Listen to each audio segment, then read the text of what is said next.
It's obvious that it is important because if we are supposed to suggest something, I think it should be natural that we are trying to respect the facts. Sometimes we may bypass the facts, and I think this is one of the issue of the misunderstanding between science and policymaking. Because very often scientists think that what they put in their report or advice or suggestion should be taken as it is. Now, that's why I think it is very well that you are talking about science-informed policy or evidence-informed policy, because the policymaker bears the responsibility. So I think that this is very important. That the decision is of the policymaker, not of the scientist, but it should be informed, because facts and science and evidence is only part of the decision-making process or policy-making process.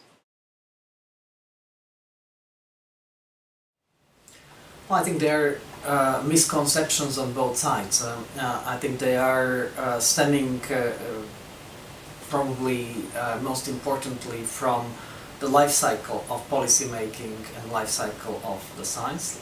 Policy making is very fast, science and knowledge production is very slow, and somehow to combine these two is problematic.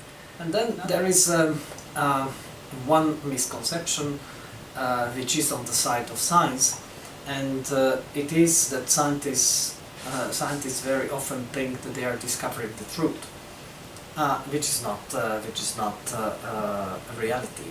And they are discovering the best available knowledge at certain times. So I think that's why the scientists should be quite humble in what they are putting on the table of policymakers, because this is cutting-edge knowledge. But it is not excluded that this cutting-edge knowledge can be advanced and changed in a certain period of time. So I think that we should be rather talking about the facts within certain framework than about the truth, which are unchangeable.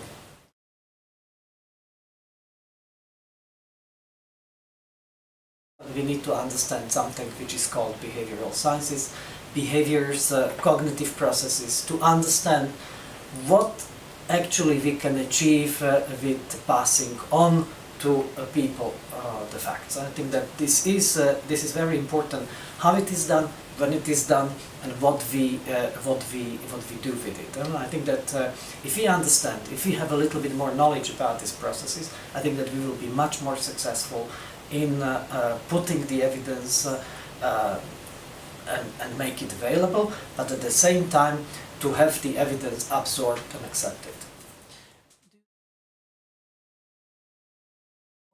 To have the policy science interaction as very iterative process. So I think that this should not be, that we produce a big report and then the policymakers are producing the legislation which is not changeable.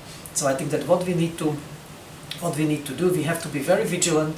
We need to propose something which we think is the best at a certain moment, but be extremely good in evaluating the impact and seeing if what we are proposing also as a policy measure is working or it's not working. And it should be done hand in hand with the scientists, so that this process should be continuous, this process should be iterative, and that any time if we see that it's not working, we can improve it. And I think this is the only way for the modern policy making, which is agile, which is flexible, which is reflecting almost in a real time into needs of the society.